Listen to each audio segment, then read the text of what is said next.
आज मैं मन ही मन ये सोचकर बहुत ही ज़्यादा खुश हो रही थी कि आज मैं सुबह के नाश्ते में एकदम गर्मा गर्म मूली का पराठा बनाऊंगी Oh my God! और घर की एक सीक्रेट मसाले वाली बहुत ही ज़्यादा टेस्टी टमाटर की चटनी। पर इतने में ही मुझे पड़ोस से चिल्लाने की आवाज़ सुनाई देने लगी। जब मैंने जाकर देखा तो हमारे पड़ोस में एक आंटी रहती हैं जिनके घर पर पुलिस आई हुई थी और आंटी पुलिस से चिल्ला चिल्ला कर कह रही थी कि हमारे बेटे ने कुछ भी नहीं किया अपनी है। आंखें खोल और गौर से देख, तू कहां और किसके सामने खड़ा है। तो पुलिस ने आंटी से कहा कि आपके बेटे ने कुछ तो गलती किया होगा जिसकी वजह से जज साहब ने इसे अपने पास बुलाया है। फिर मैं अपने घर चली आई, लेकिन मैं मन ही मन सोच रही थी कि आखिरकार आंटी के बेटे ने ऐसा क्या गलती किया होगा जिसकी वजह से पुलिस उसे पकड़ कर ले गई। फिर मैंने सोचा कि चलो जैसी जिसकी करनी वैसी भरनी, मैं तो चलती हूँ एकदम गर्मा गर्म चटपटा सा मूली का पराठा बनाने और सीक्रेट मसाले वाली टमाटर की चटनी। इतने ही में मेरे दरवाजे पर कोई घंटी बजाने लगा और जब मैंने जाकर देखा तो मेरे घर भी पुलिस आई हुई थी और मैं अपने दरवाजे पर पुलिस को खड़ा देख इतना ज़्यादा डर गई कि आप अंदाज़ा लगा सकते हैं। फिर मैंने डरते हुए आवाज़ में पुलिस से कहा, मैंने तो कुछ नहीं किया, फिर आप हमारे घर क्यों आए हैं? तो पुलिस ने मुझसे कहा कि मुझे पता है आपने कुछ नहीं किया है, लेकिन एक पड़ोसी होने के नाते आपको अदालत में कुछ पूछताछ करने के लिए बुलाया गया है। तो मैंने कहा कि मुझे बस 10 मिनट का टाइम दीजिए, क्योंकि भारत की 146 करोड़ की जनता मेरी इस रेसिपी का बहुत ही बेसब्री से इंतजार कर रही है। और जब अदालत में आंटी के बेटे से पूछा गया कि आपकी अंतिम इच्छा क्या है, तो उसने ऐसी एक छोटी सी चीज़ मांगी है जिसकी उम्मीद ना तो हम में से किसी ने की थी, ना ही आंटी ने और ना ही जज साहब ने। अरे कहना क्या चाहते हो। तो चलिए तब तक आप लोग सोचिए कि आखिर उसकी अंतिम इच्छा क्या होगी, और तब तक मैं एकदम झटपट से 10 मिनट में अपनी रेसिपी को कंप्लीट करती हूँ। तो इसे बनाने के लिए सबसे पहले हम 4 बड़े साइज का पका हुआ एकदम लाल लाल टमाटर लेंगे और कढ़ाई में इस अंदाज से पानी डालेंगे ताकि सभी टमाटर इसमें अच्छे से कुक हो जाए। अब हम सभी टमाटर को कढ़ाई में डालेंगे, इसे एक ढक्कन से अच्छे से कवर कर देंगे और मीडियम फ्लेम पर इसे तब तक हमें कुक होने देना है जब तक कि टमाटर के छिलके में क्रैक्स ना आ जाए। उसके बाद हम एकदम फ्रेश मूली लेंगे और सभी मूली को महीन वाली जाली से अच्छे से कद्दूकस कर लेंगे। 1 से 1.5 इंच अदरक लेंगे और इसे भी अच्छे से कद्दूकस कर लेंगे। उसके बाद हम इसमें एक छोटे साइज के प्याज को बारीक कट करके डालेंगे, आधा चम्मच नमक डालेंगे और इन सभी को अच्छे से मिक्स करके इसे 5 मिनट के लिए छोड़ देंगे। टमाटर भी अच्छे से कुक हो चुका है। अब हम इसे कढ़ाई में से निकाल कर एक अलग प्लेट में रख लेंगे और इसे अच्छे से ठंडा होने देंगे।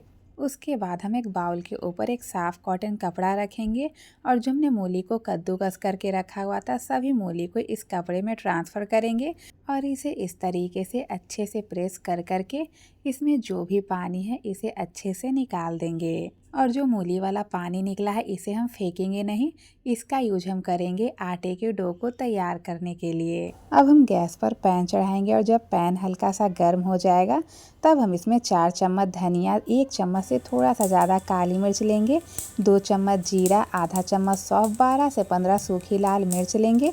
पर आप चाहें तो लाल मिर्च को अपने मन से थोड़ा कम या फिर थोड़ा ज़्यादा भी कर सकते हैं। इन सभी को अच्छे से मिक्स कर लेंगे और इसे लो फ्लेम पर हमें तब तक भूनना है जब तक कि जीरे में से चटकने की आवाज़ ना आने लगे। जब ये अच्छे से ठंडा हो जाएगा तब हम इसे ग्राइंडिंग जार में डालेंगे और इसे दरदरा सा ग्राइंड कर लेंगे। इस मसाले की वजह से मूली पराठा और टमाटर की चटनी का टेस्ट बहुत ही ज़्यादा बढ़ जाता है और इसके साथ ही आप चाहें तो इस मसाले का यूज बहुत सारी रेसिपीज को बनाने के लिए कर सकते हैं, जैसे छोले भटूरे, पाव भाजी, समोसा बनाने के लिए जब हम आलू मसालों को तैयार करते हैं तो आप उसमें भी इस मसाले का यूज कर सकते हैं। पानी पूरी बनाने में और चाट बनाने में इस मसाले की वजह से सभी रेसिपीज का टेस्ट बहुत ही ज़्यादा बढ़ जाता है। और आप इसे एयर टाइट डब्बे में बंद करके इसे 1 महीने के लिए स्टोर भी कर सकते हैं, ये ख़राब नहीं होता। अब हम एक मिक्सिंग बाउल में गेहूं का आटा लेंगे, जो मूली वाला पानी था थोड़ा थोड़ा पानी डालेंगे और इसका एक सॉफ्ट सा डो तैयार कर लेंगे। और आप जब भी किसी भी चीज़ का पराठा बनाएं तो उसके लिए जो आटे के डो को तैयार करें तो सॉफ्ट ही रखें, क्योंकि अगर डो हार्ड होगा और जब हम इसमें स्टफिंग को भरेंगे तो बेलते समय ये फटने लगता है। अब हम इसे एक ढक्कन से कवर करके 10 मिनट के लिए छोड़ देंगे ताकि डो अच्छे से सेट हो जाए।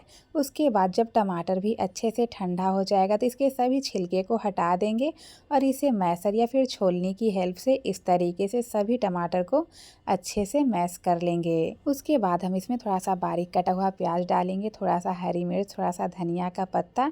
हर बार की तरह इस बार भी नमक स्वाद अनुसार डालेंगे और जो हमने मसालों को तैयार करके रखा हुआ था आधा चम्मच इसे डालेंगे। अब इन सभी को अच्छे से मिक्स कर लेंगे और अब आप इसे देख सकते हैं, बहुत ही ज़्यादा टेस्टी टमाटर की चटनी बनकर तैयार हो चुकी है। अब हम मूली में थोड़ा सा बारीक कटा हुआ हरी मिर्च डालेंगे, थोड़ा सा धनिया का पत्ता, 1 चम्मच लहसुन का पेस्ट डालेंगे, जो हमने मसालों को तैयार करके रखा हुआ था उसे आधा चम्मच डालेंगे। एकदम थोड़ा सा नमक डालेंगे क्योंकि हमने पहले भी इसमें नमक का यूज किया हुआ था। थोड़ा सा हल्दी पाउडर डालेंगे और इन सभी को अच्छे से मिक्स कर लेंगे। उसके बाद हम इसे थोड़ा सा टेस्ट कर देख लेंगे कि इसमें नमक परफेक्ट पड़ा है या फिर नहीं। और ये स्टफिंग एकदम परफेक्ट बनकर तैयार हुआ था। तो चलिए अब हम डो को देखते हैं। अब डो भी 10 मिनट के बाद अच्छे से सेट हो चुका है। अब हम इसे एक बार फिर से अच्छे से मसल लेंगे। अब हम इसमें से मीडियम साइज की लोई कट करेंगे और इसे अच्छे से गोल मटोल करके इसे हल्का सा चपटा कर लेंगे।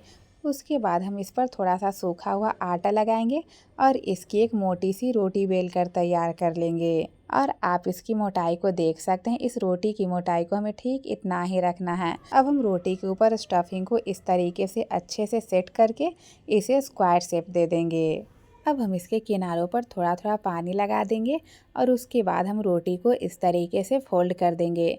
इस तरीके से मूली का पराठा बनाने पर ये एकदम परफेक्ट बनकर तैयार होता है और इसमें ज़्यादा से ज़्यादा स्टफिंग भरने के बाद भी मूली का पराठा नहीं फटता है। हम इसे फोल्ड करते जाएंगे और इसे इस तरीके से हल्के हाथ से हल्का हल्का प्रेस भी करते जाएंगे ताकि यह स्टफिंग इसमें अच्छे से सेट हो जाए। अब हम इसके ऊपर थोड़ा सा सूखा हुआ आटा लगाएंगे और उसके बाद इसे हल्के हाथ से बेलकर तैयार कर लेंगे। इस पर हमें बेलन को ज़्यादा दबा दबा कर नहीं चलाना है, क्योंकि अगर आप इसे ज़्यादा दबा दबा कर बेलेंगे तो ये फटने लगेगा। अब हम पराठे को इस तरीके से हाथ से अच्छे से सेट कर देंगे ताकि एकदम परफेक्ट स्क्वायर शेप में तैयार हो सके। जब तवा मीडियम गर्म हो जाएगा तब हम इसे तवे पर डालेंगे। जब पराठा एक तरफ से हल्का सा सिक जाएगा तब हम इसे पलटेंगे और इसके ऊपर अपने मन से घी, बटर या फिर सरसों का तेल लगाएंगे जो आपको पसंद हो और इसे मीडियम फ्लेम पर इस तरीके से उलटते पलटते हुए अच्छे से सेक लेंगे। और मैं एक तरफ ये पराठा बना रही थी और दूसरी तरफ ये सोच भी रही थी कि आखिर आंटी की बेटे की अंतिम इच्छा क्या होगी। तो रुको जरा, सब्र करो। कि इसी चक्कर में पराठा एक तरफ से ज़्यादा सिक गया। हम इसके किनारों को इस तरीके से प्रेस कर करके पकाएंगे ताकि पराठा थोड़ा सा भी कच्चा ना रहे। और आप देख सकते हैं मूली का पराठा किस तरीके से एकदम फूला फूला बनकर तैयार हुआ है। और जैसे ही ये पराठा बनकर तैयार हुआ मैं झटपट से जब अदालत पहुंची तो मैंने देखा कि आंटी अपने नज़रों को झुकाकर बैठी हुई थी, क्योंकि ये आंटी हमेशा अपने पड़ोस के बच्चों को यही बोलते रहती थी कि तुम लोग इतना पढ़ लिख कर भी बस महीने का 30 से 40 हज़ार ही कमा पाते हो, और एक मेरा बेटा है जो 5वीं में 5 बार फेल होकर भी इतना बड़ा यूट्यूबर बना कि वो हर महीने एक नया घर खरीद सकता है।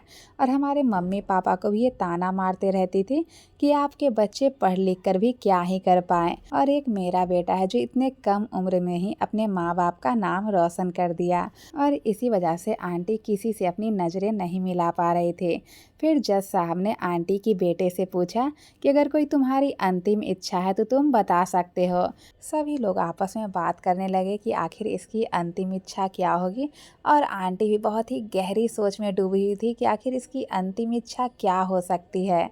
इतने में ही आंटी का बेटा बोला कि मैं एक बहुत ही बड़ा यूट्यूबर हूँ और हर यूट्यूबर बस एक ही बात कहता है कि आप मेरे चैनल को सब्सक्राइब कर दे, ज़्यादा से ज़्यादा शेयर करें, लाइक करें और बेल आइकन को प्रेस करना ना भूलें, ताकि जब मैं ऊपर जाकर भी वीडियो बनाऊँ तो उसकी नोटिफिकेशन आपको सबसे पहले मिल सके।